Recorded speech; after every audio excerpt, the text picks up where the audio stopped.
बहिष्कार मुंशी प्रेमचंद। पंडित ज्ञानचंद्र ने गोविंदी की ओर सतृष्ण नेत्रों से देखकर कहा, मुझे ऐसे निर्दयी प्राणियों से जरा भी सहानुभूति नहीं है। इस बर्बरता की भी कोई हद है कि जिसके साथ 3 वर्ष तक जीवन के सुख भोगे उसे एक जरा सी बात पर घर से निकाल दिया। गोविंदी ने आंखें नीची करके पूछा, आखिर क्या बात हुई थी? ज्ञान, कुछ भी नहीं। ऐसी बातों में कोई बात होती है। शिकायत है कि कालिंदी जबान की तेज है। 3 साल तक जबान तेज न थी, आज जबान की तेज हो गई। कुछ नहीं, कोई दूसरी चिड़िया नजर आई होगी। उसके लिए पिंजरे को खाली करना आवश्यक था। बस यह शिकायत निकल आई। मेरा बस चले तो ऐसे दुष्टों को गोली मार दूं। मुझे कई बार कालिंदी से बातचीत करने का अवसर मिला है। मैंने ऐसी हंसमुख दूसरी नहीं ही देखी। गोविंदी, तुमने सोमदत्त को समझाया नहीं।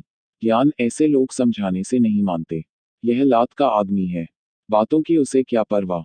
मेरा तो यह विचार है कि जिससे एक बार संबंध हो गया, फिर चाहे वह अच्छी हो या बुरी, उसके साथ जीवन भर निर्वाह करना चाहिए। मैं तो कहता हूँ, अगर स्त्री के कुल में कोई दोष भी निकल आए तो क्षमा से काम लेना चाहिए। गोविंदी ने कातर नेत्रों से देखकर कहा, ऐसे आदमी तो बहुत कम होते। ज्ञान, समझ ही में नहीं आता कि जिसके साथ इतने दिन हंसे बोले, जिसके प्रेम की स्मृत या हृदय के एक एक अणु में समाई हुई है, उसे दर दर ठोकरें खाने को कैसे छोड़ दिया। कम से कम इतना तो करना चाहिए था कि उसे किसी सुरक्षित स्थान पर पहुंचा देते और उसके निर्वाह का कोई प्रबंध कर देते। निर्दयी ने इस तरह घर से निकाला जैसे कोई कुत्ते को निकाले। बेचारी गांव के बाहर बैठी रो रही है। कौन कह सकता है कहाँ जाएगी। शायद मायके भी कोई नहीं रहा। सोमदत्त के डर के मारे गांव का कोई आदमी उसके पास भी नहीं आता। ऐसे बगड़ का क्या ठिकाना। जो आदमी स्त्री का न हुआ, वह दूसरे का क्या होगा। उसकी दशा देखकर मेरी आंखों में तो आंसू भर आए। जी में तो आया, कहूं, बहन तुम मेरे घर चलो, मगर तब तो सोमदत्त मेरे प्राणों का गाहक हो जाता। गोविंदी, तुम जरा जाकर एक बार फिर समझाओ। अगर वह किसी तरह न माने तो कालिंदी को लेते आना। ज्ञान, जाऊं? गोविंदी, हाँ अवश्य जाओ, मगर सोमदत्त कुछ खरी खोटी भी कहे तो सुन लेना। दिया। नचिंद्र ने गोविंदी को गले लगाकर कहा, तुम्हारे हृदय में बड़ी दया है, गोविंदी। लो जाता हूँ, अगर सोमदत्त ने न माना तो कालिंदी ही को लेता आऊंगा। अभी बहुत दूर न गई होगी। 3 वर्ष बीत गए। गोविंदी एक बच्चा की माँ हो गई। कालिंदी अभी तक इसी घर में है। उसके पति ने दूसरा विवाह कर लिया है। गोविंदी और कालिंदी में बहनों का सा प्रेम है। गोविंदी सदैव उसकी दिलजोई करती रहती है। वह इसकी कल्पना भी नहीं करती कि यह कोई गैर है और मेरी रोटियों पर पड़ी हुई है, लेकिन सोमदत्त को कालिंदी का यहाँ रहना एक आंख नहीं भाता। वह कोई कानूनी कार्रवाई करने की तो हिम्मत नहीं रखता, और इस परिस्थिति में कर ही क्या सकता है, लेकिन गया नचिंद्र का सिर नीचा करने के लिए अवसर खोजता रहता है। संध्या का समय था। ग्रीष्म की उष्ण वायु अभी तक बिल्कुल शांत नहीं हुई थी। गोविंदी गंगा जल भरने गई थी और जल तट की शीतल निर्जनता का आनंद उठा रही थी। सा उसे सोमदत्त आता हुआ दिखाई दिया। गोविंदी ने आंचल से मुंह छिपा लिया और कलसा लेकर चलने ही को थी कि सोमदत्त ने सामने आकर कहा, जरा ठहरो गोविंदी, तुमसे एक बात कहना है। तुमसे यह पूछना चाहता हूं कि तुमसे कहूं या ज्ञानू से। गोविंदी ने धीरे से कहा, उन्हीं से कह दीजिए।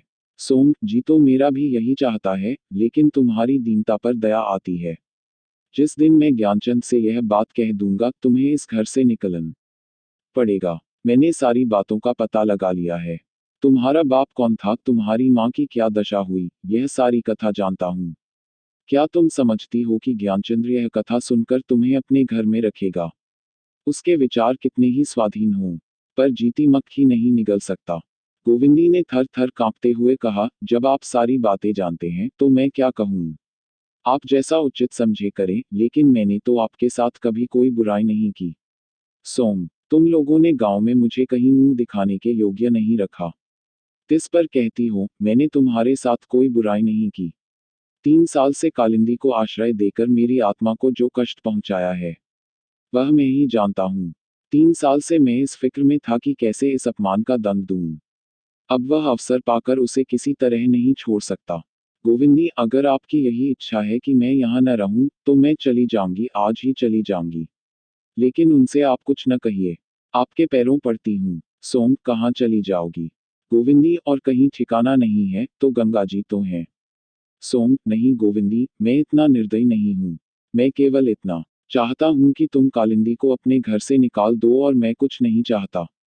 3 दिन का समय देता हूं, खूब सोच विचार लो।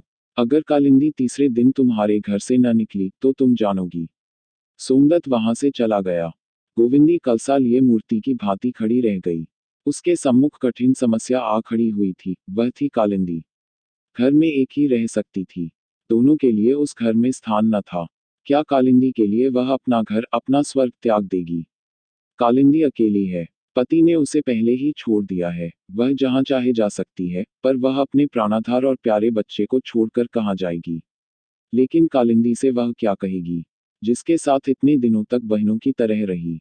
उसे क्या वह अपने घर से निकाल देगी? उसका बच्चा कालिंदी से कितना हिला हुआ था, कालिंदी उसे कितना चाहती थी। क्या उस परित्यक्ता दीना को वह अपने घर से निकाल देगी? इसके सिवा और उपाय ही क्या था?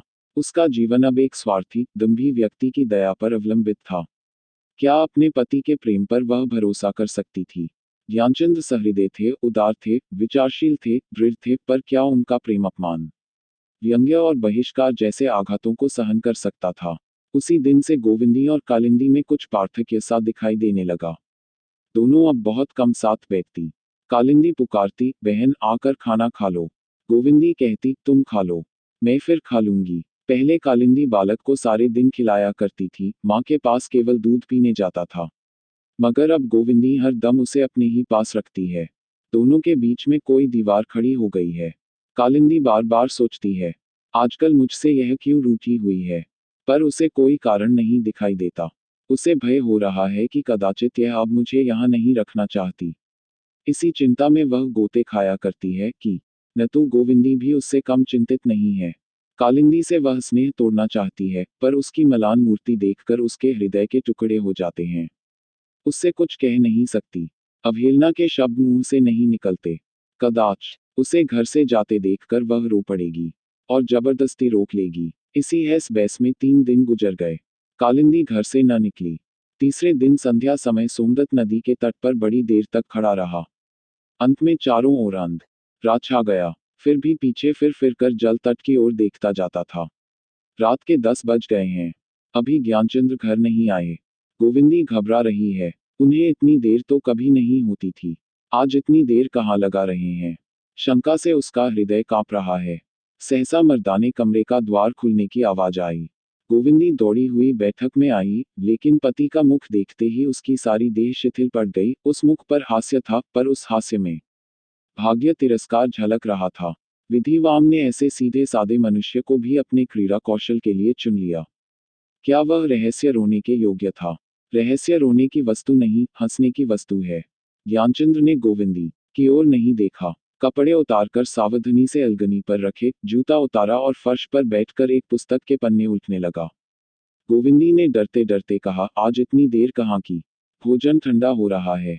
ज्ञानचंद्र ने फर्श की ओर ताकते हुए कहा, तुम लोग भोजन कर लो, मैं एक मित्र के घर खाकर आया हूँ। गोविंदी इसका आशय समझ गई। एक क्षण के बाद फिर बोली, चलो थोड़ा सा ही खा लो। ज्ञान, अब बिल्कुल भूख नहीं है। गोविंदी, तो मैं भी जाकर सो रहती हूँ। ज्ञानचंद्र ने अब गोविंदी की ओर देखकर कहा, क्यों? तुम क्यों न खाओगी? वह और कुछ न कह सकी। गला भर आया। ज्ञानचंद्र ने समीप आकर कहा, मैं सच कहता हूँ गोविंदी, एक मित्र के घर भोजन कर आया हूँ। तुम जाकर खा लो। गोविंदी पलंग पर पड़ी हुई चिंता, निराशा और विषाद के अपार सागर में गोते खा रही थी। यदि कालिंदी का उसने बहिष्कार कर दिया होता तो आज उसे इस विपत्ति का सामना न करना पड़ता, किंतु यह अमानुषिक व्यवहार उसके लिए असाध्य था और इस दशा में भी उसे इसका दुख न था।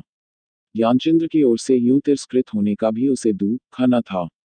जो ज्ञानचंद्र नित्य धर्म और सज्जनता की डींगे मारा करता था, वही आज इसका इतनी निर्दयता से बहिष्कार करता हुआ जान पड़ता था। उस पर उसे लेशमात्र भी दुख, क्रोध या द्वेष न था। उसके मन को केवल एक ही भावना आंदोलित कर रही थी, वह अब इस घर में कैसे रह सकती है?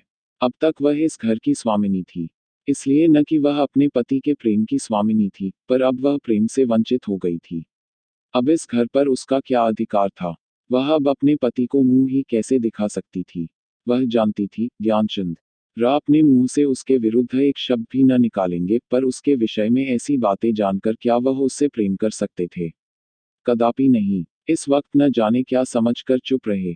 सवेरे तूफान उठेगा। कितने ही विचारशील हों, पर अपने समाज से निकल जाना कौन पसंद करेगा। स्त्रियों की संसार में कमी नहीं, मेरी जगह हजारों मिल जाएंगी। मेरी किसी को क्या परवाह, अब यहाँ रहना बेहयाई है। आखिर कोई लाठी मारकर थोड़े ही निकाल द। हयादार के लिए आंख का इशारा बहुत है। मुंह से न कहें, मन की बात और भाव छिपे नहीं रहते, लेकिन मीठी निद्रा की गोद में सोए हुए शिशु को देखकर ममता ने उसके अशक्त हृदय को और भी कातर कर दिया। इस अपने प्राणों के आधार को वह कैसे छोड़ेगी। शिशु को उसने गोद में उठा लिया और खड़ी रोती रही। 3 साल कितने आनंद से गुजरे। उसने समझा था कि इसी भांति सारा जीवन कट जाएगा, लेकिन उसके भाग्य में इससे अधिक सुख भोगना लिख ही न था। करुण वेदना में डूबे हुए ये शब्द उसके मुख से निकल आए, भगवान, अगर तुम्हें इस भांति मेरी दुर्गति करनी थी तो 3 साल पहले क्यों न की। उस वक्त यदि तुमने मेरे जीवन का अंत कर दिया होता तो मैं तुम्हें धन्यवाद देती। 3 साल तक सौभाग्य के सुरम्य उद्यान में सौरभ, समीर और माधुर्य का आनंद उठाने के बाद इस उद्यान ही को उजाड़ दिया। हाँ, जिन पौधों को उसने अपने प्रेम जल से सींचा था, वे अब निर्मम दुर्भाग्य के पैरों तले कितनी निष्ठुरता से कुचले जा रहे थे। ज्ञानचंद्र के शील और स्नेह का स्मरण आया तो वह रो पड़ी। मृदु स्मृतियां आकर हृदय को मसोसने लगी। सहसा ज्ञानचंद्र के आने से वह संभल बैठी। कठोर से कठोर बातें सुनने के लिए उसने अपने हृदय को कड़ा कर लिया, किंतु ज्ञानचंद्र के मुख पर रोष का चिन्ह भी न था। उन्होंने आश्चर्य से पूछा, क्या तुम अभी तक सोई नहीं? जानती हो कै बजे हैं? 12 से ऊपर हैं। गोविंदी ने सहमते हुए कहा, तुम भी तो अभी नहीं सोए। ज्ञान, मैं न सोऊं तो तुम भी न सोओ। मैं न खाऊं तो तुम भी न खाओ। मैं बीमार पड़ूं तो तुम भी बीमार पड़ो। यह क्यों? मैं तो एक जन्मपत्री बना रहा था, कल देनी होगी। तुम क्या करती रही? बोलो। इन शब्दों में कितना सरल स्नेह था। क्या तिरस्कार के भाव इतने ललित शब्दों में प्रकट हो सकते हैं? प्रवंचकता क्या इतनी निर्मल हो सकती है? शायद सोमदत्त ने अभी वज्र का प्रहार नहीं किया, अवकाश न मिला होगा, लेकिन ऐसा है तो आज घर इतनी देर में क्यों आए? भोजन क्यों न किया? मुझसे बोले तक नहीं, आंखें लाल हो रही थी। मेरी ओर आंख उठाकर देखा तक नहीं। क्या यह संभव है कि इनका क्रोध शांत हो गया हो? यह संभावना की चरम सीमा से भी बाहर है। तो क्या सोमदत्त को मुझ पर दया आ गई? पत्थर पर दूब जमी। गोविंदी कुछ निश्चय न कर सकी, और जिस भांति ग्रह सुख विहीन पथिक वृक्ष का छाह में भी आनंद से पांव फैलाकर सोता है, उसकी अव्यवस्था ही उसे निश्चिंत बना देती है, उसी भांति गोविंदी मानसिक व्यग्रता में भी स्वस्थ हो गई। मुस्कराकर स्नेह मृदुल स्वर में बोली, तुम्हारी ही राह तो देख रही थी। यह कहते कहते गोविंदी का गला भर आया। व्याध के जाल में फड़फड़ाती हुई चिड़िया क्या मीठे राग गा सकती है। ज्ञानचंद्र ने चारपाई पर बैठकर कहा, झूठी बात, रोज तो तुम अब तक सो जाया करती थी। 1 सप्ताह बीत गया, पर ज्ञानचंद्र ने गोविंदी से कुछ न पूछा और न उनके बर्ताव ही से उनके मनोगत भावों का कुछ परिचय मिला। अगर उनके व्यवहारों में कोई नवीनता थी तो यह कि वह पहले से भी ज्यादा स्नेहशील, निर्द्व, नध्वर और प्रफुल्लवदन हो गए। गोविंदी का इतना आदर और मान उन्होंने कभी नहीं किया था। उनके प्रयत्नशील रहने पर भी गोविंदी उनके मनोभावों को ताड़ रही थी और उसका चित्त प्रतिक्षण शंका से चंचल और क्षुब्ध रहता था। अब उसे इसमें लेश मात्र भी संदेह नहीं था कि सोमदत्त ने आग लगा दी है। गीली लकड़ी में पड़कर वह चिनगारी बुझ जाएगी, या जंगल की सूखी पत्तियां हाहाकार करके जल उठेंगी, यह कौन जान सकता है। लेकिन इस सप्ताह के गुजरते ही अग्नि का प्रकोप होने लगा। ज्ञानचंद्र एक महाजन के मुनीम थे। उस महाजन ने कह दिया, मेरे यहाँ अब आपका काम नहीं। जीविका का दूसरा साधन यजमानी है। यजमान भी एक एक करके उन्हें जवाब देने लगे, यहाँ तक कि उनके द्वार पर आना जाना बंद हो गया। आग सूखी पत्तियों में जलाकर अब हरे वृक्ष के चारों ओर मंडराने लगी। पर ज्ञानचंद्र के मुख में गोविंदी के प्रति एक भी कटु अमृदु शब्द न था। वह इस सामाजिक दंड की शायद कुछ परवाह न करते, यदि दुर्भाग्यवश इसने उनकी जीविका के द्वार न बंद कर दिए होते। गोविंदी सब कुछ समझती थी, पर संकोच के मारे कुछ न कह सकती थी। उसी के कारण उसके प्राणप्रिय पति की यह दशा हो रही है, यह उसके लिए डूब मरने की बात थी। पर कैसे प्राणों का उत्सर्ग करे, कैसे जीवन मोह से मुक्त हो। इस विपत्ति में स्वामी के प्रति उसके रोम रोम से शुभकामनाओं की सरिता सी बहती थी, पर मुंह से एक शब्द भी न निकलता था। भाग्य की सबसे निष्ठुर लीला उस दिन हुई, जब कालिंदी भी बिना कुछ कहे सुने सोमदत्त के घर जा पहुंची। जिसके लिए यह सारी यातनाएं झेलनी पड़ी, उसी ने अंत में बेवफाई की। ज्ञानचंद ने सुना तो केवल मुस्करा दिए। पर गोविंदी इस कुटिल आघात को इतनी शांति से सहन न कर सकी। कालिंदी के प्रति उसके मुख से अप्रिय शब्द निकल ही आए। ज्ञानचंद्र ने कहा, उसे व्यर्थ ही कोसती हो प्रिय, उसका कोई दोष नहीं। भगवान हमारी परीक्षा ले रहे हैं। इस वक्त धैर्य के सिवा हमें किसी से कोई आशा न रखनी चाहिए। जिन भावों को गोविंदी कई दिनों से अंतस्तल में दबाती चली आती थी, वे धैर्य का बांध टूटते ही बड़े वेग से बाहर निकल पड़े। पति के सम्मुख अपराधियों की भांति हाथ बांधकर उसने कहा, स्वामी, मेरे ही कारण आपको यह सारे पापड़ बेलने पड़ रहे हैं। मैं ही आपके कुल की कलंकिनी हूँ। क्यों न मुझे किसी ऐसी जगह भेज दीजिए जहाँ कोई मेरी सूरत तक न देखे। मैं आपसे सत्य कहती हूँ। ज्ञानचंद्र ने गोविंदी को और कुछ न कहने दिया। उसे हृदय से लगाकर बोले, प्रिय, ऐसी बातों से मुझे दुखी न करो। तुम आज भी उतनी ही पवित्र हो जितनी उस समय थी जब देवताओं के समक्ष मैंने आजीवन पत्नी व्रत लिया था। तब मुझसे तुम्हारा परिचय न था। अब तो मेरी देह और आत्मा का एक एक परमाणु तुम्हारे अक्षय प्रेम से आलोकित हो रहा है। उपहास और निंदा की तो बात ही क्या है, दुर्दैव का कठोरतम आग तभी मेरे व्रत को भंग नहीं कर सकता। अगर डूबेगे तो साथ साथ डूबेगे, तरेंगे तो साथ साथ तरेंगे। मेरे जीवन का मुख्य कर्तव्य तुम्हारे प्रति है। संसार इसके पीछे, बहुत पीछे है। गोविंदी को जान पड़ा, उसके सम्मुख कोई देव मूर्ति खड़ी है। स्वामी में इतनी श्रद्धा, इतनी भक्ति उसे आज तक कभी न हुई थी। गर्व से उसका मस्तक ऊंचा हो गया और मुख पर स्वर्गीय आभा झलक पड़ी। उसने फिर कहने का साहस न किया। संपन्नता अपमान और बहिष्कार को तुच्छ समझती है। उनके अभाव में ये बाधाएं प्राणांतक हो जाती हैं। ज्ञानचंद्र दिन के दिन घर में पड़े रहते। घर से बाहर निकलने का उन्हें साहस न होता था। जब तक गोविंदी के पास गहने थे तब तक जन की चिंता न थी, किंतु जब यह आधार भी न रह गया तो हालत और भी खराब हो गई। कभी कभी निराहार रह जाना पड़ता। अपनी व्यथा किससे कहें, कौन मित्र था, कौन अपना था। गोविंदी पहले भी हृष्ट पुष्ट न थी, पर अब तक अनाहार और अंतर्वेदना के कारण उसकी देह और भी जीर्ण हो गई थी। पहले शिशु के लिए दूध मोल लिया करती थी, अब इसकी सामर्थ्य न थी। बालक दिन पर दिन दुर्बल होता जाता था। मालूम होता था उसे सूखे का रोग हो गया है। दिन के दिन बच्चा खुर्रा खाट पर पड़ा माता को नैराश्य दृष्टि से देखा करता। कदाचित उसकी बाल बुद्धि भी अवस्था को समझती थी। कभी किसी वस्तु के लिए हठ न करता। उसकी बालोचित सरलता, चंचलता और क्रीड़ाशीलता ने अब तक दीर्घ आशा विहीन प्रतीक्षा का रूप धारण कर लिया था। माता पिता उसकी दशा देखकर मन ही मन कुड़कुड़ कर रह जाते थे। संध्या का समय था। गोविंदी अंधेरे घर में बालक के सिरहाने चिंता में मग्न बैठी थी। आकाश पर बादल छाए हुए थे और हवा के झोंके उसके अर्धनग्न शरीर में शर के समान लगते थे। आज दिन भर बच्चे ने कुछ न खाया था। घर में कुछ था ही नहीं। क्षुधाग्नि से बालक छटपटा रहा था, पर या तो रोना न चाहता था या उस में रोने की शक्ति ही न थी। इतने में ज्ञानचंद्र तेली के यहाँ से तेल लेकर आ पहुंचे। दीपक जला। दीपक के क्षीण प्रकाश में माता ने बालक का मुख देखा तो सहम उठी। बालक का मुख पीला पड़ गया था और पुतलियां ऊपर अड़ गई थी। उसने घबराकर बालक को गोद में उठाया। देह ठंडी थी। चिल्लाकर बोली, हा भगवान, मेरे बच्चे को क्या हो गया। ज्ञानचंद्र ने बालक के मुख की ओर देखकर एक ठंडी सांस ली और बोले, ईश्वर, क्या सारी दया दृष्टि हमारे ही ऊपर करोगे। गोविंदी, हाय, मेरा लाल मारे भूख के शिथिल हो गया है।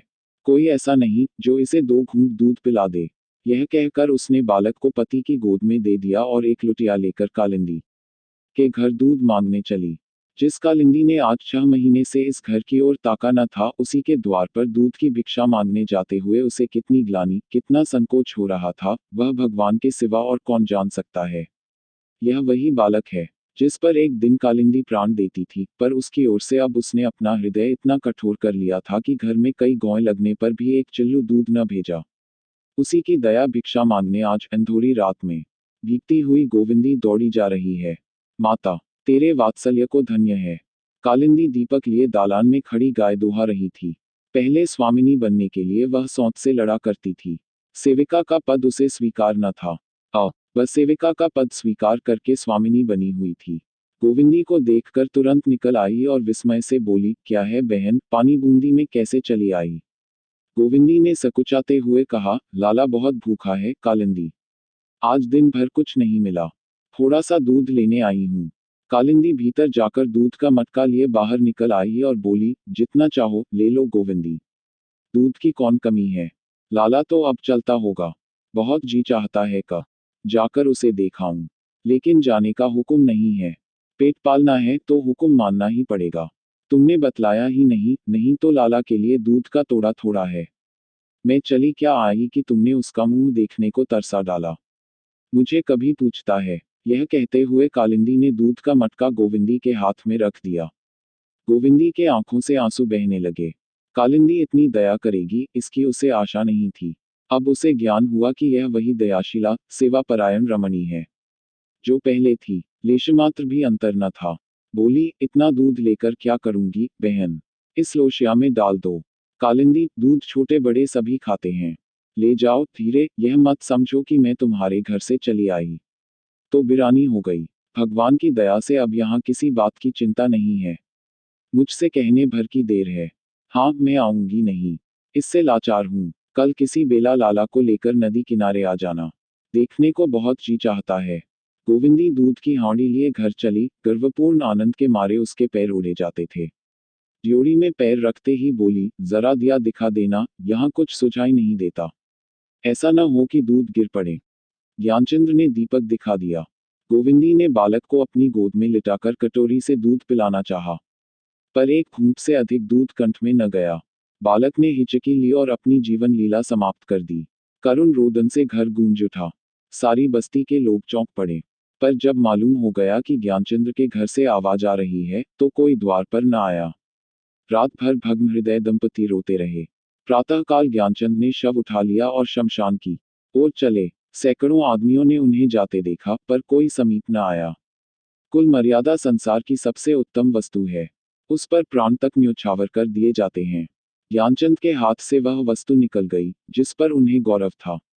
वह गर्व, वह आत्मबल, वह तेज, जो परंपरा ने उनके हृदय में कूट कूट कर भर दिया था, उसका कुछ अंश तो पहले ही मिट चुका था, बचा खुचा पुत्र शोक ने मिटा दिया।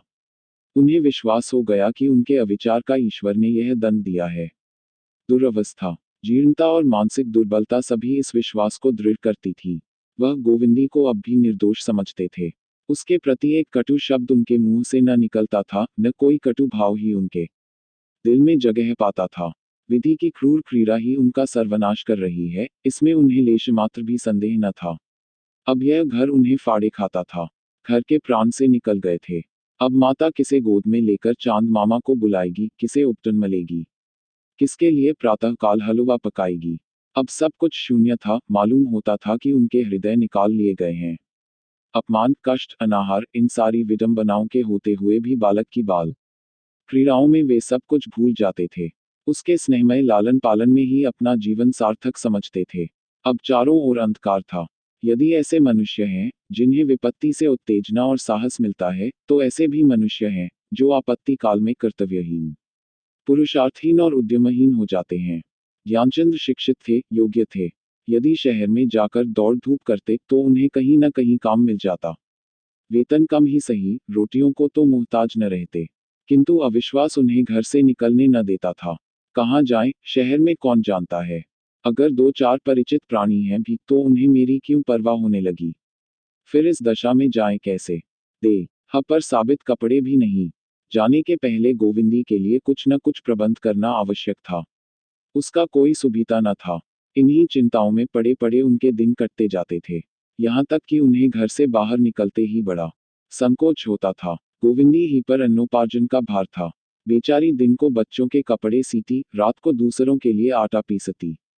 ज्ञानचंद्र सब कुछ देखते थे और माथा ठोक कर रह जाते थे। एक दिन भोजन करते हुए ज्ञान चंद्र ने आत्मधिक्कार के भाव से मुस्करा कर कहा, मुझ सा निर्लज पुरुष भी संसार में दूसरा न होगा, जिसे स्त्री की कमाई खाते भी मौत नहीं आती। गोविंदी ने भान सिकोड़ कर कहा, तुम्हारे पैरों पड़ती हूँ, मेरे सा मने ऐसी बातें मत किया करो। है तो यह सब मेरे ही कारण। ज्ञान, तुमने पूर्व जन्म में कोई बड़ा पाप किया था गोविंदी, जो मुझ जैसे निखट्टू के पाले पड़ी। मेरे जीते ही तुम विधवा हो। धिक्कार है ऐसे जीवन को। गोविंदी, तुम मेरा ही खून पियो।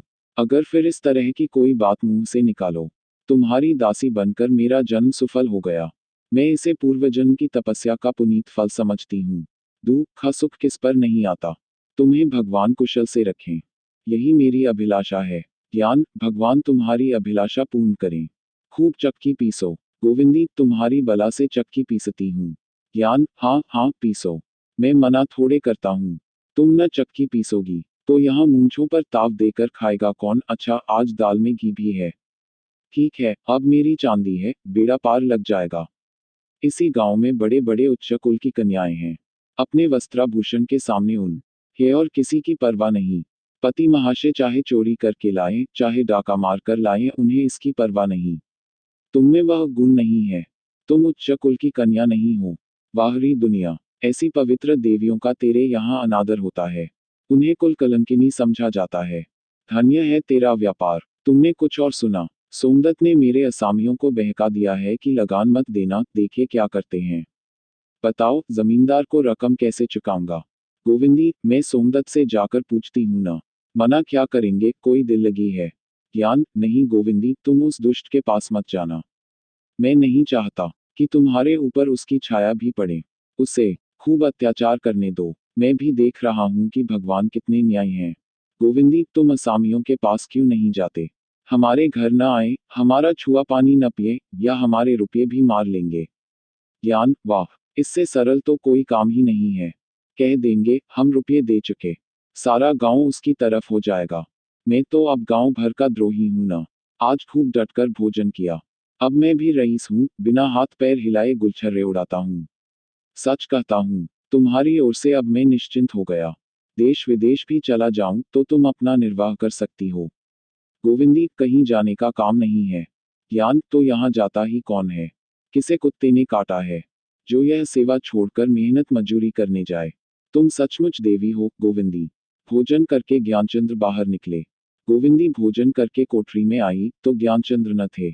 समझी, कहीं बाहर चले गए होंगे। आज पति की बातों से उसका चित्त कुछ प्रसन्न था। शायद अब वह नौकरी चाकरी की खोज में कहीं जाने वाले हैं। यह आशा बंधा रही थी। हाँ, उनकी व्यंग्योक्तियों का भाव उसकी समझ ही में न आता था। ऐसी बातें वह कभी न करते थे। आज क्या सूझी। कुछ कपड़े सीने थे। जाड़ों के दिन थे। गोविंदी धूप में बैठकर सीने लगी। थोड़ी ही देर में शाम हो गई। अभी तक ज्ञानचंद्र नहीं आए। तेल बत्ती का समय आया, फिर भोजन की तैयारी करने लगी। कालिंदी थोड़ा सा दूध दे गई थी। गोविंदी को तो भूख न थी, अब वह एक ही बेला खाती थी। हाँ, ज्ञानचंद्र के लिए रोटियां सेंकनी थी। सोचा, दूध है ही, दूध रोटी खा लेंगे। भोजन बनाकर निकली ही थी कि सोमदत्त ने आंगन में आकर पूछा, कहाँ है ज्ञानू। गोविंदी, कहीं गए हैं। सोम, कपड़े पहन कर गए हैं। गोविंदी, हाँ, काली मिर्जई पहने थे। सोम, जूता भी पहने थे। गोविंदी की छाती धाड़ धाड़ करने लगी। बोली, हाँ, जूता तो पहने थे। क्यों पूछते हो। सोमदत्त ने जोर से हाथ मारकर कहा, हाय ज्ञानू। हाय। गोविंदी घबरा कर बोली, क्या हुआ दादाजी। हाय। बताते क्यों नहीं। हाय। सोम, अभी थाने से आ रहा हूँ।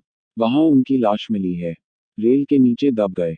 हाय ज्ञानू, मुझ हत्यारे को क्यों न मौत आ गई। गोविंदी के मुंह से फिर कोई शब्द न निकला। अंतिम हाय के साथ बहुत दिनों तक तड़पता हुआ प्राण पक्षी उड़ गया। एक क्षण में गांव की कितनी ही स्त्रियां जमा हो गईं। सब कहती थी, देवी थी, सती थी। प्रातःकाल दो अर्थियां गांव से निकली। एक पर रेशमी चुंदरी का कफन था, दूसरी पर रेशमी शाल का। गांव के द्विजों में से केवल सोमदत्त साथ था। शेष गांव के नीच जाति वाले आदमी थे। सोमदत्त ही ने दाह क्रिया का प्रबंध किया था। वह रह रहकर दोनों हाथों से अपनी छाती पीटता था और जोर जोर से चिल्लाता था, हाय। हाय ज्ञानू।